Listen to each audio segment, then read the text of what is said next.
So it's that time again for us to do a Q&A.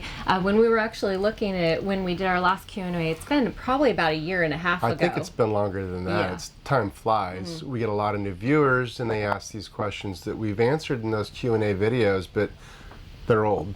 So we're going to do a new one.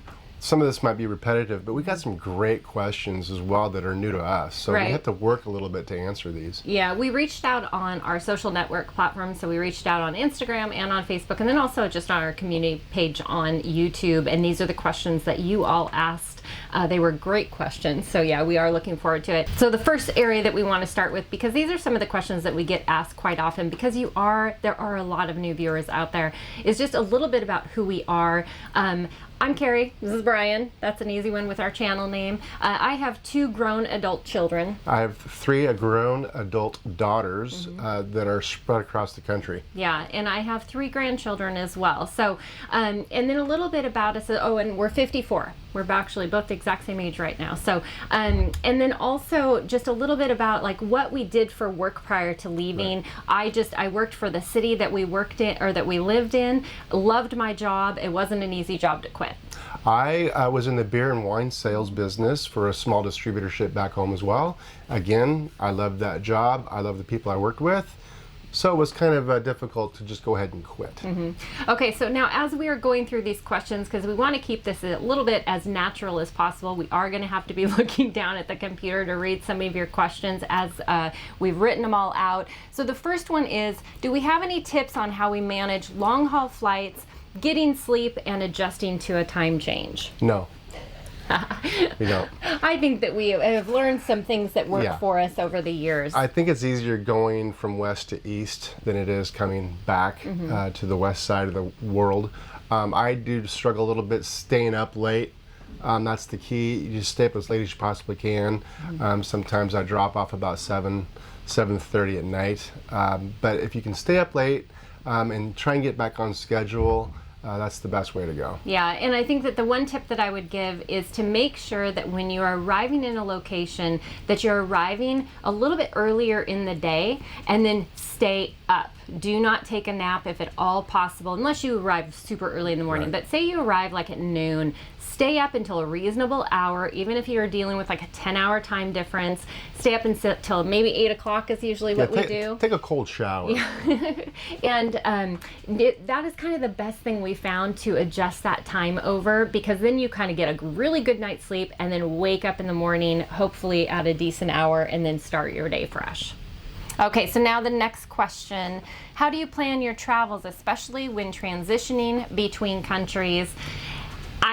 This is just one of those things that I can't say we wing it. We definitely do a lot of planning and research, but there's no quick way around it. You really just have to look at all the visas that are required, what's required, even vaccinations before going into the next country. It's a lot of research. It's a lot of research. There's buses, there's trains, there's different forms of transportation. You have to research which ones cost the less, because we are a budget channel. So those are things that we have to figure out. Carrie does a lot of that figuring out for me. So to be honest with you, I have my own travel agent to work through a lot of that stuff. But we are trying to, I wouldn't say move a lot faster, but we are moving faster. And those challenges, we are doing them differently. Right. And we're still not sure if it's working or not. Right, because we're not planning as far ahead. We're actually doing kind of last minute planning, which in a way, this is really kind of our first trial at this. Right. You're still putting a lot of the time in, and I don't know if I like it or dislike it. I like the freedom, but we kind of want to do this test run and see how we're going to feel about it. I wish there was a magic button that you could just push and have it done. I guess that is called the travel agent. But there's not an easy way around it. It just takes time. So what are our travel plans? Next question for 2025. We did a video on this not too long ago, but we only got as far as like May. Yeah. And after that, we don't know. So we are still trying to figure it out. Any suggestions would be great. Yeah, and I think that kind of comes back down to the whole, we're winging it a little bit. Normally we have a little bit further planned out, and I think that we just have so many places we'd like to go. We haven't dialed any in for sure yet. Right, we have a lot of places that we have yet to explore. Right. So now the next one is review of your 2024 travel itinerary. Any places you would change and why? I had to really think back to where we went in 2024. The only place that I can say that we went in 2024 that I probably would have maybe just nixed off the list would have been Rhodes. And some people may disagree with that and be like, how could you take Rhodes off? But it just wasn't my favorite. Well, so we have not, I've read through these, she's read through these, but we have not discussed these. I knew she was going to say Rhodes, and that would be my answer as well. I think the reason being is we just stayed there for a month, and our accommodation was not very good. We made do, we got through it, but I think that was the first step in our process of changing the way we travel, was that experience. Next question, do you plan to make it back to Romania, especially Bucharest? We do. Again, we love Romania. We had a great time in Romania. We think about Romania often, but there's so many places we want to get to. Are we going to have time?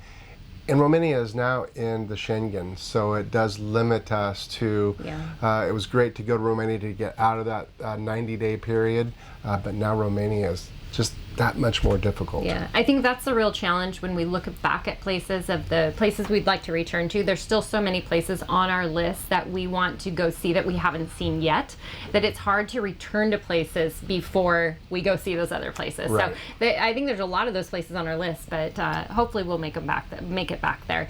Now the other question is how do we store our videos? Do we put them onto a device? Do we put them in the cloud? We really just store them on devices. We have our storage The hard drives. that we carry. You know, they're really nice and small. They hold a lot. I mean, technology now, these devices, you know, I remember having those. They were big and thick and everything. We've really only, the one I'm carrying in the last 3 years has been the same one that I've been carrying for 3 years. It's pretty close to being full, and then Brian just got another one that is a bigger size than mine, and so we're good to go. But that's how we store them. Space is cheap. You know, it cost me $80 for like 5 gigabytes of space, so I'll be good for a while. Yeah, and just on the note of what we store, we have every video stored from all of our travels, not, you know, the end finished product videos is what we keep. So we do keep all of those just in case there was ever any problem on YouTube. Okay, so next question. Have you met families that do what you do? We've met couples that do what we do, yes, and we still keep in touch with a lot of them. Yeah, and we met the one family in in Budapest. Budapest, yes. Yeah, we did meet a family in Budapest that was traveling with their children, and so yeah, I think that we have met a couple families just through the lines of travel of with their kids, and it's always interesting. It's always interesting. It's always a lot of fun meeting, you know, people that aren't doing YouTube, just people out traveling. We do keep in touch with a lot of those people, and it is fun. It's interesting to see where they're going, where they've been, and what they've learned. I give them a lot of credit because I just don't know if I could have been one of those that traveled with kids. So. No, she's traveling with me, and that's difficult enough, I think, in a lot of ways. Okay, next one. This one's for Brian. Brian, how steep was your learning curve in mastering video editing, and how long did it take you to comfortably take that responsibility off of Carrie's hands? Well, the interesting part about this question is the mastering video editing part of it. I don't think I've mastered it. I don't think anybody ever gets to master level. So I did a lot of reading, a lot of research, a lot of YouTube videos on how to edit YouTube videos, and when I took over from Carrie, I had these big ideas. I'm gonna kill it. I'm gonna make these videos so cool. What I quickly learned is less is more. I would do a sound effect, swoosh up and swoosh down on those words. Transitions and I didn't get too much into the transitions, but some of the sound effects. I think I ruined entire weekends from some of our viewers for doing that. So you will not hear sound effects in the videos anymore. You won't see crazy transitions. I tried to up the music a little bit, and we got complaints about the music. So basically what I do is I try and make it seamless from start to finish. Any ands or buts or mistakes or anything that we might do, I can cover those up with B footage. I can splice it, I can cut it. But you know, we kind of, I would say, to the question of like how long it took us to transition over, what we did is we did where we were both in editing videos, you know, so it wasn't just like on Brian's plate to do. And then, you know, I still do the podcast end of it, those Tuesday videos. Now Brian's going to be taking those on as well. Yeah. You know, so I would say that it was like a 6-month period of time that we transitioned over. Maybe 6 months. she doesn't proofread my work as much as she used to, or go over the video to make sure I didn't make any obvious mistakes. What I've learned is my eyeballs start to hurt a little bit after a while. But yeah, so I would say 4 to 6 months. Okay, so next question. How long does it take you to research your destinations? This kind of goes along a little bit with the last question that we were talking about. A lot of this can just be how quickly you wanted to get it done, right? So for us, researching a destination, that's part of the fun of what we're doing. So we can take a lot of time, or we could just really quickly look at a place and go, okay, this is what, so I think that's really kind of how much time you want to put into it. No matter how you're doing it, though, it's still going to be a good portion of time, because you have that kind of initial research, which is, do we want to go to this place? Then you're going to have the next level of research after you say to yourself, yes, we do want to go. What is required of us to go? And then what do we want to see when we're there? So there's kind of a lot of phases that go into it. So I would say it really is going to come down to how much time you want to put into it. Okay, so next one, let's see. What's your strategy for your channel's growth in 2025 and 26? You talk about the challenge of finding content with slow moving, and that is something we've changed because of that. And then what other plans do you have to increase your channel revenue? I think this is a really interesting one. Because we did talk about how we now are moving somewhat a little bit faster. I can't say that's necessarily just because of channel, but we did find that was a struggle. We did find it was a struggle to come up with, and we get it. You're in a place for a month, do a video on food, do a video on history, do a video. That's not what we do. We do what we do, and we enjoy doing what we do. We want to pack as much information into that one video as possible. When we stay a place in a month, the material is more difficult to come by. We've upped it a little bit, but not a lot. Right. We were getting bored, though, at a month at a time. So that's kind of the main reason we stepped it up. Right. And I think my view on as far as like the question as far as channel growth and revenue, we are like early retired. We still consider ourselves in that range, right? So we don't want to, wear a channel, and by adding the website, doing the podcast, we do 2 videos a week. I think we've kind of we've kind of reached our growth level. But with that said, we are always still wanting to do better. So improve on what we're already doing. So that doesn't necessarily mean that we're going to see revenue growth. We just want to do better, bring better content to you, feel better about the content we are producing and providing. We self-evaluate every video, and I can promise you the complaints we get on my editing or our video in general, we already know. We saw that. We very much evaluate. We know it. So we do our best. Now, this is a question, or multiple questions we get asked all the time. How much money do we make on YouTube? How much money do we have in our bank accounts? How much money did we stop and retire with? How much money did we sell our houses for? And what was our, takeaway gross what was from our it? I mean, it's just we're just going to be really upfront and honest with you. Those are questions we're not answering for multiple reasons. The main reason isn't because we're trying to deceive you or to not share information, but to us, we were very much raised in a time where that's just private information. Like, I don't ever go up to somebody and ask them, how much money do you make in your job? How much is in your bank account? Right, I would just never ask anybody that. What's your social security number? What's your mother's maiden name? I think that the fact is, and what we've always told people, is us sharing with you what we had in our savings account when we chose to retire and to start traveling would do no good to you whatsoever, because you are going to most likely travel very differently than we do. You either are going to travel a lot less, maybe you want to stay in hostels, or maybe you want to be more extravagant and eating out all the time. I will say this, we are a budget channel for a reason. Yeah, which tells you there wasn't a lot in our bank account. There you go. We're just being upfront and honest. Okay, so I want to travel to expensive countries, but keep a $4,000 monthly budget. How difficult is that? Well, again, it depends on where you want to stay. You can your accommodations. It's all about your accommodations. That's the highest bill you're going to have. I would say food would be your second. How do you want to eat? We've adjusted our accommodations. We're spending more on our accommodations now just because we just couldn't do it anymore. And you may find that as well, but I'd say $4,000, is that for a solo or is that for a couple? Yeah, and that would be the one issue is that if it's solo travel, then $4,000, you're fronting the entire cost of your accommodation, so you're not splitting.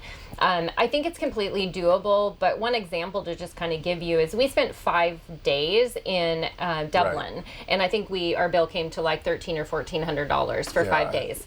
We didn't do anything extravagant. We stayed in a nice place, but right there in the heart of town. But I mean, we could have definitely spent a lot more money. So I think it's doable, but I think that if you really want to travel to some of these places like Switzerland and Amsterdam and Sweden, England, you may have to up it a little bit to be comfortable at least. Okay, so what advice would you give someone who is starting a 1 to 1.5 year trip around the world in a few months, but every now and then suffers from stress? I getcha. Leaving your job and comforts behind is not easy decision on top of this and all the new challenges, experiences, and locations. This one I totally understand because I remember when this question did come in, we did talk about it a little bit. Yeah, this one we did talk about. Yeah, because it's been a while ago that we got this question. The one advice that we did discuss that I would definitely put out there when you're looking at a year and a half is out the gate, you're always excited. You want to travel quicker. You want to see a lot because it's new, it's fresh, it's exciting. Make sure and work in some of those longer stretches where you really can kind of settle for a little bit, kind of collect yourself, have that time to kind of regroup, see what you like, dislike, and give yourself a break from all that planning and researching. Yeah, and I think to get us started, I think it was easier for me than Carrie. My parents are back home. My kids are one of my kids is in the Seattle area. The other two are across the country. So for me, it was a little bit easier to make that transition. Yeah, it's scary to quit your job, but if worst case scenario, I'll go back and hopefully my bosses are watching this video and they give me my old job back. But with that being said, there are some. It is scary. It is scary, and I think the one conversation we had with each other when we first were looking at doing this and about to go do it is when anybody asked us, like, well, what if? There's all these what ifs, right? We knew there was never going to be a time that we would look back and say to each other or to ourselves, I really regret those 2 hours, or those two hours, not very long, those 2 years of traveling the world. It was going to be an experience that we were forever going to be able to hold and have. And so if that meant going back, finding a new job, I wasn't concerned about that. Resettling, finding a new place to live, or getting some new furniture, big deal. Those are just possessions. Those are things. You can do that. We just knew that this was an opportunity we wanted to take and not jump on. And I'd also recommend doing baby steps. If you're going to be gone for a year and a half, maybe be gone for a month, come home, and then go back. You don't have to be gone the entire time, all in one big chunk. That would be hard. Just kind of test it out a little bit first. Yeah. Okay, so next one. With you going back and forth from the U.S., what do you do for health care and insurance? Do you get care in the U.S. or outside? So we both carry Safety Wing when we are on the road and traveling. That is our travel insurance that covers us for any kind of those unexpected, more emergency-based situations on the road. Right, and then when we're home, we are on an ASA plan. So this is new for us as well. We were on a World Global plan. We've switched out of that. So this is something that's new for us. It's always something that you have to think about. It's always something you got to pay for. Right now, we feel our insurance is affordable. What about 5 years from now? That's the big question. Yeah, and I mean, we're not stupid by any means. We knew that as we get older, those insurance prices continue to go up until we get to a point that we can then hop onto Medicare. In the meantime, like Brian's saying, we are on an Affordable Care Act plan. That is one of those things that we always recommend to people. Apply for it. It costs you nothing to apply for it and see. It's not even really applying for it. Just go punch in your numbers and see what you qualify for. Right. You may be surprised because it's all based on what your income coming in is. So if you're somebody who's already retired and you're not drawing a whole lot of money to live off of, you might find that you are able to get one of those plans for very affordable. And then that way when we are home, we do have coverage. We make sure and do any of our kind of, like Brian had an eye exam when we went home this last time. I make sure and have any of my well visits, stuff like that done when we're home. But then care on the road. like we've covered in some of our videos, care on the road is affordable So and it has been expensive. really, really, really good. So that's not a concern of ours as well when we are on the road if we have to do something. Okay, so next we've got, we are starting our travels in Guam to visit family and then plan on traveling around Southeast Asia. Do you have any recommendations on places that are a must-see in that area? Interesting. So I actually have family that lived in Guam for years and years, but I never got to go there. So good on you to be able to go. I didn't know that. I think that Southeast Asia, we really feel like we still have so many areas in Southeast Asia to visit, but out of the places that we visit, I would put, I know that's a tough one. She's going to say Chiang Mai. I would say Chiang Mai because I love Thailand. Yeah. But I just really like Chiang Mai. But Vietnam is way up there on the list too. We need to get back. We need to get back to Southeast Asia in general. We did not go to Laos. We did not go to Cambodia. We did not go to the Philippines. So we have got a lot to cover. I would say the only area, and this is controversial, that's okay, that we didn't like was Malaysia.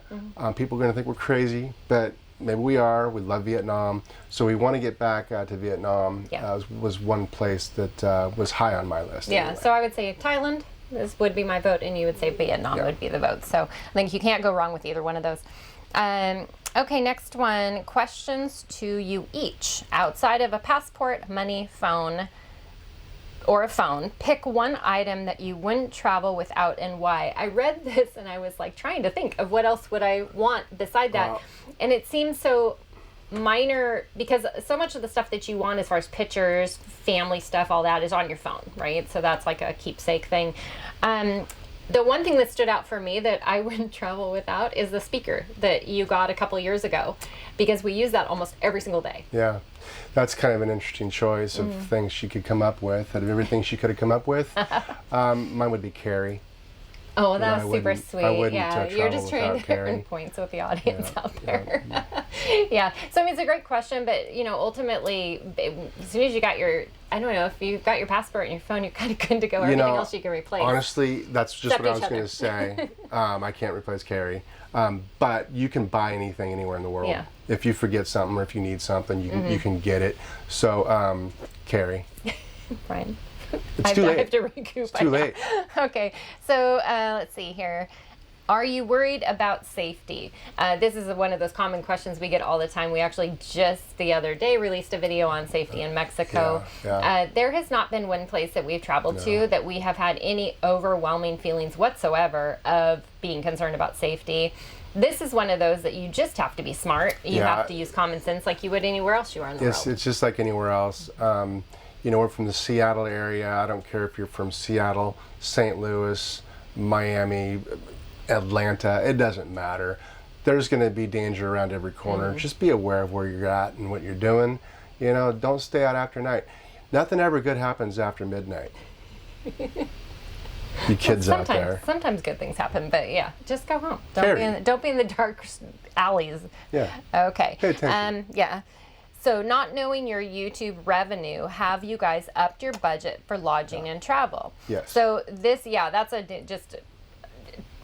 we have. Regardless of our YouTube revenue, we've increased. Yeah, and I wouldn't say that we've upped our travel, because if you watch our budget videos, you would see that our budget actually over the last 3 years, we were actually really excited to see that. We've maintained a really pretty stable budget over the last 3 years. This last year went down. But one area where we absolutely upped our what we spend is on accommodations, and because of making that change and upping it didn't mean that our budget just went up. Right. We just made adjustments in other areas. Right. So. We'll get to that. We'll get to that a little more down the road here. So let's see. Is there a place where you list Is there a place where you list the places you have stayed in your videos? Good question. Any place that we have available that we feel is worth a recommendation is in the video description. Right. A lot of the places we do not put in the video description because either they are not available anymore, or the host sometimes asks that they do not get listed. So if it is available and we recommend it, a lot of them we wouldn't recommend, so we don't put those in the description. We will show you our accommodations in just about every video, but we may not leave the link. Yeah. Sometimes there's a reason behind it. There's usually a reason behind it. May look good in the pictures, but there is other reasons. Right. Okay, and then there was a second part to that question. Have you tried any of the Hyatt, Hilton, or Marriott longer stay options? And have you ever used Lock? I actually had to look up Lock because we obviously haven't used it. I didn't know what it was. And no, we haven't used that. It looks like there was a lot of different sites that you could go to and some availability like in the UK. So something we'd have to look into. Something we'd have to look into. A lot of these places aren't available worldwide where we're going. Some, like, the UK would be a good example. I think you probably get into points, do you use points and all that? And no, we don't. Well, in some of these, like Hyatt, Hilton, and Marriott, when you're going to some of these small towns like Oaxaca in Mexico or Puebla or whatever, they just don't have a lot of those available. So often we're not necessarily looking for just a specific chain. We just are finding the location that we want to find. We're not on a loyalty program. No, we aren't at all. We're not loyal. We're loyal with each other. Yeah. Okay. She's still trying to get those points. It's too late. Points with him, not with the hotel. Okay. In what ways are your relationships with family and friends impacted? I would say that we have honestly found, there was some stress in the very beginning of kind of figuring out how this was all going to work. Saying those initial goodbyes was really hard. Now that we go to home 3 times a year, so we're only gone for 3 months at a time, it really just feels like a goodbye, not like, oh my God, I'm not going to see you for 7 months. That 3 months goes by quick. It goes by quick, and there's, technology nowadays, you're always in contact. I text with friends all the time. So it's really not that big of a deal. Your parents, you can call them. With these satellites now that they have nowadays. With this interweb. You can. Yeah, there's a lot of contact. You can make a lot of contacts. Yeah. Okay. This one says, could you create another video related to medicine? Specifically, how do you research medical-related questions in each country? How do you decide which clinic to visit? What resources do you rely on? That's a good one. That's a tough one. Well, yeah, it is tough, and I would say that we have had to research medical in other countries and have had zero issue doing so. One of the things that I always do, any place that we're going, I typically look up, like, where is the closest clinic or hospital, because I like to just have a general idea where it is located to us. Right. And then I always look up a dentist, because we've all been in that situation where, oh, crap, like horrible pain. The last thing you want to be doing is researching that, in that pain. I actually did that once. I broke a tooth in Portugal. I looked up the closest dentist within walking distance, and I walked over there, and they were fantastic. Yeah. They took care of me. Didn't cost hardly anything. Cost $125 to fix the tooth and for cleaning. So, healthcare is pretty good. It's pretty good. We've also had our medical checkups done in Chiang Mai, Thailand. Yep. We're absolutely thrilled with how that whole process went, the price of it, and just everything about it. And then if you didn't see all that, I also had some very intensive kind of dental work done in Turkey. We went back there 3 times and did that. I think that I would just feel incredibly confident with any medical care that we had to be. Yeah, and on top of that too, it's also prescriptions and medications. If you're going to be gone like we are now, 3 months at a time, home for a month, we can get 3 months worth of our prescriptions before we leave and carry them with us. And our prescriptions aren't to the point where they're illegal. You can't get them in any country. It's nothing like that at all. I've got inhalers. You can get your contacts, your solutions, stuff like that. Before you leave. Yeah, and the end part of that question also had to do with travel or the insurance that we use, and we kind of covered that. But one of the things I will say is that we've never needed to use our insurance when we are outside of the country. Yeah. And like we were talking about, it's just affordable. It's just affordable to walk in and go see a doctor, affordable to go have a medical checkup done, affordable to see a dentist. So granted, for some of those things, you may go ahead and have your travel insurance and use it, but in most of the situations, you're going to find that just paying out of pocket is just the way that you're going to do it. We know of travelers who don't have travel insurance and they just think it's affordable and they'll just pay for it as they go. We don't want to do that. That's, to me, I want insurance. Well, the thing is that walking in and seeing a doctor is affordable to go do that. Going into a hospital and having something major that happens that maybe you have to be flown to a different hospital is where all of a sudden now it's not affordable anymore. So make sure and carry that travel insurance, because it's really not that bad price. We will have links below for all of that if you want to check out the one that we use. Okay, so now I'm about to leave my adult kids for 6 months, unless they visit, which they may, but it's still a long time. This is our 4th year. Sometimes I just really want to be closer, and yet they are busy with their lives. How is every 3 months working out? So I absolutely understand this. I know when we left the first time, it was for 7 months, and then we were home for just about 3 weeks, and then we were gone another 7 months, and that did not work for me.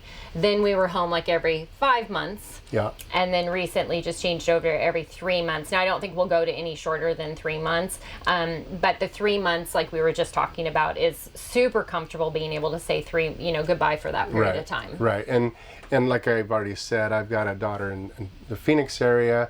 One in the Atlanta area now, and one in Seattle. I see my daughter in Seattle more often than I see the other two. But 2 or 3 times a year is about what I get to see those other two. So it's really not bad. They're, one's 33, the other's 23. So,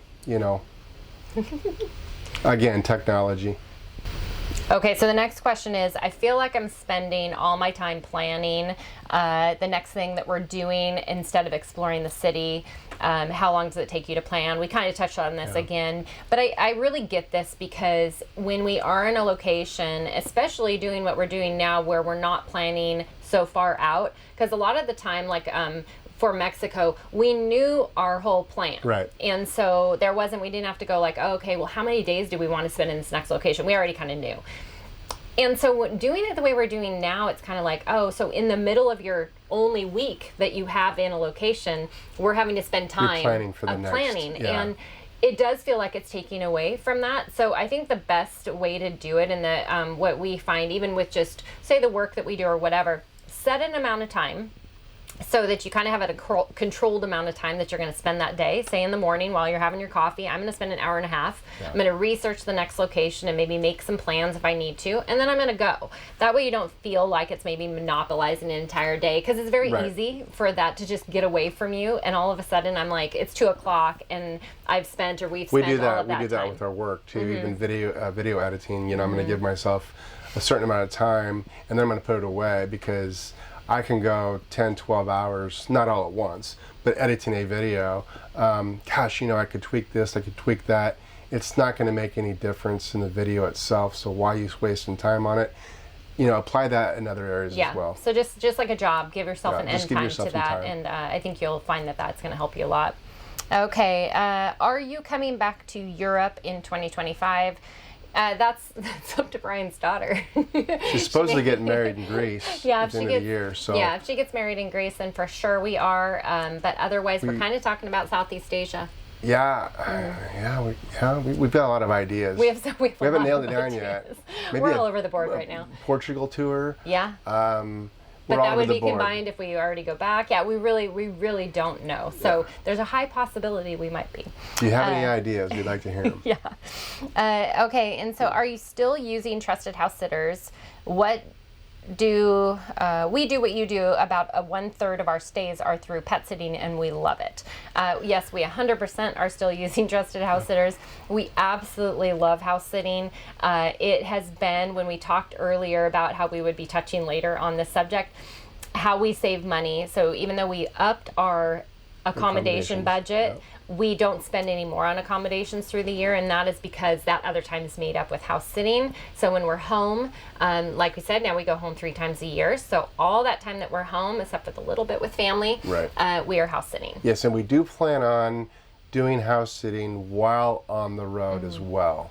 So that could happen in 2025. Yeah. I mean, very easily could happen. It could, yeah. And there's reason behind why we haven't. It's not because we know, we actually have some really great reviews. We've had people reach out to us wanting us to house sit for them. Right. We just, as you can tell, we don't even know where we're going yet in 2025. So committing to a location too far out, we're not comfortable with right now. Okay, so, and then once again, if you are interested in house sitting, we've had a lot of people ask questions about that. The link is down below. You can check it out for free. This one's kind of... Okay, this question. I only have one question. Do you ever do dry January? Being we're in January, that's interesting. Or other months off drinking alcohol?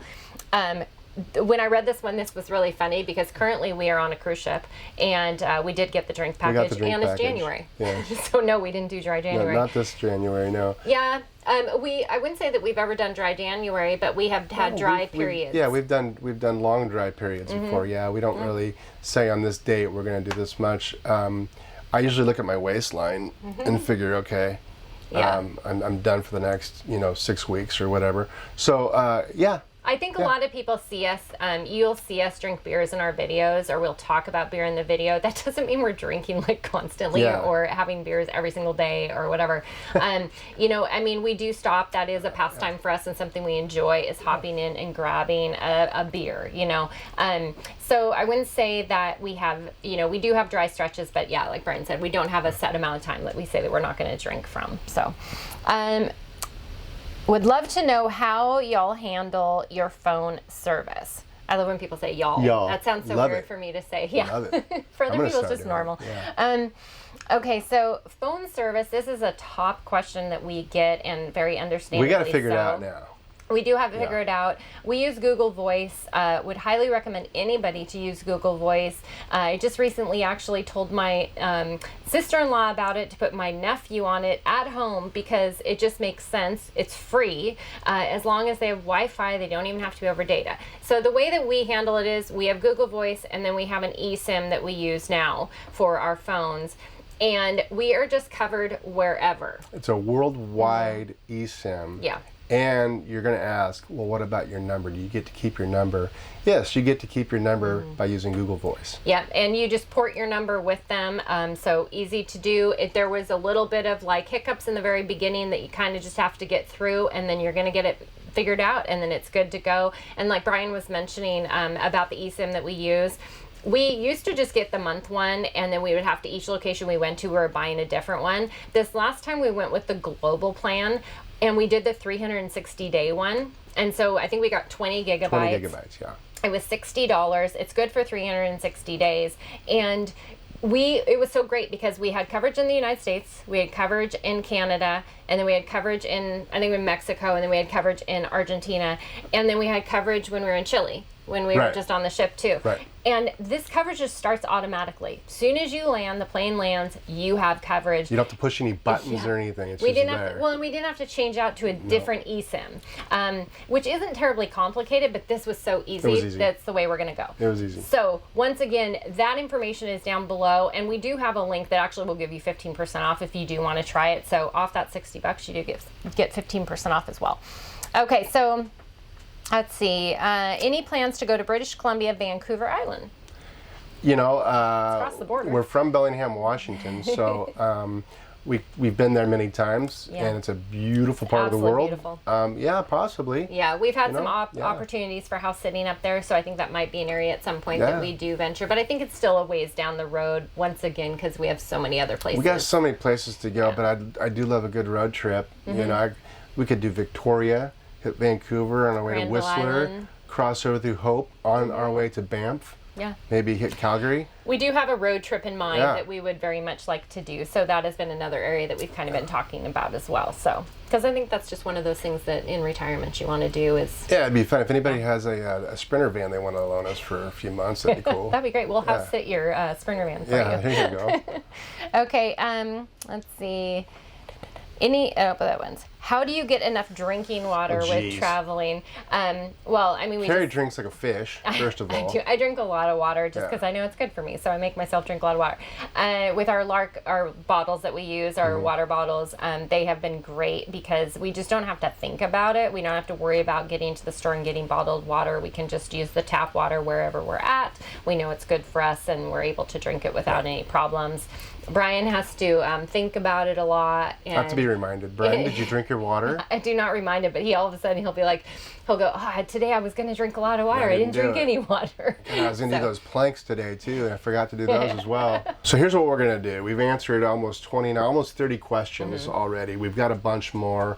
We're going to cut this video in half. Yeah. So the next video, part 2, will come out in a couple days. So they're going to kind of be back to back because Yeah. we don't want to stretch this thing out too long. You guys are Yeah, going to get bored. and you all asked a great question, so Yeah. we don't want to leave any of them out. So if your question has not been answered, just tune in a couple days and you will see the answer to your question there. So we will catch you in a few more days. Cheers. Cheers.